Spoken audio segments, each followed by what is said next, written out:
barnaamijka isxilqaan oo dalkaaga dib u dhiso kaasi oo ay ka qayb qaadanayaan shaqaalaha wasaaradaha dawladda Soomaaliya si dib loogu dhiso xarumaha muhiimka ah ayaa shaqaalaha xafiiska xisaabiyaha guud ee qaranka waxay ka qayb qaateen dhismaha guriga hooyooyinka ee loogu magac daray guriga Saynab Xaaji Cali Baxsan maama Baxsan wareegii 17 kaasi oo ay ka socoto dib u dhis iyo dayactir. dhanka kale wasiiro ka tirsan xukuumadda federaalka Soomaaliya ayaa kormeeray xarumaha lagu dhisay isxilqaan iyo xarunta guriga maama Baxsan oo ay ka socoto howlo dib u dhis iyo dayactir oo maanta ay ka shaqeynayeen shaqaalaha xafiiska xisaabiyaha guud ee qaranka. Cabduqaadir Xuseen Sabriye oo kamid ah shaqaalaha xafiiska xisaabiyaha guud ee qaranka ayaa ka hadlay muhiimadda isxilqaan uu ka qaadanayo dib u dhiska dalka. anigoo ah Cabduqaadir Xuseen Sabriye kuna hadlay magaca xafiiska xisaabiyaha guud ee qaranka waxaan maanta u nimay halkan wareegii 17aad ee ololaha isxilqaan inaan ka qayb qaadano kaasoo dalka lagu dhisaayo xoog iyo iska shaqaalaha dawladda lagu dhisaayo. maareeyaha wakaaladda horumarinta dhismaha qaranka Bashiir Maxamed Jaamac ayaa sheegay in barnaamijka isxilqaan guuleystay wuxuuna tilmaamay in wakaaladda ay xoojinayso howlaha isxilqaan. waxaa sharaf noo amaantay inaad nagu soo booqataan wakaaladda kadib markaynu kormeer shaqo ku soo marnay meelaha ugu muhiimsan dalka ee shaqada isxilqaan ay ka socoto.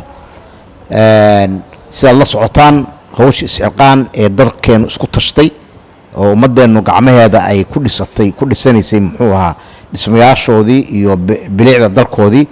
mashaariicda hadda ugu waaweyn oo inagu taagan waxaa ka mid ahaa mashruuca maktabadda qaranka iyo mashruuca guriga hooyooyinka.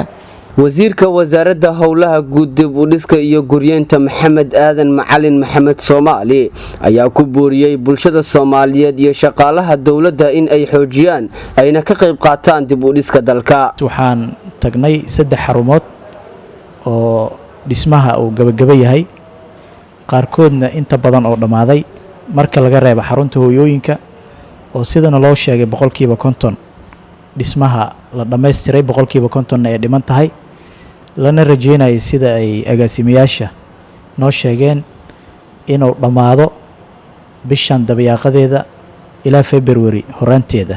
wasiirka wasaaradda shaqada iyo arrimaha bulshada xukuumadda federaalka Soomaaliya Duraan Axmed Faarax ayaa bogaadiyay howlaha isxilqaan ee lagu dhisayo xarumaha danta guud wuxuuna ugu baaqay shaqaalaha dawladda Soomaaliya in ay dardargeliyaan howlaha isxilqaan ee lagu dhisayo dalka.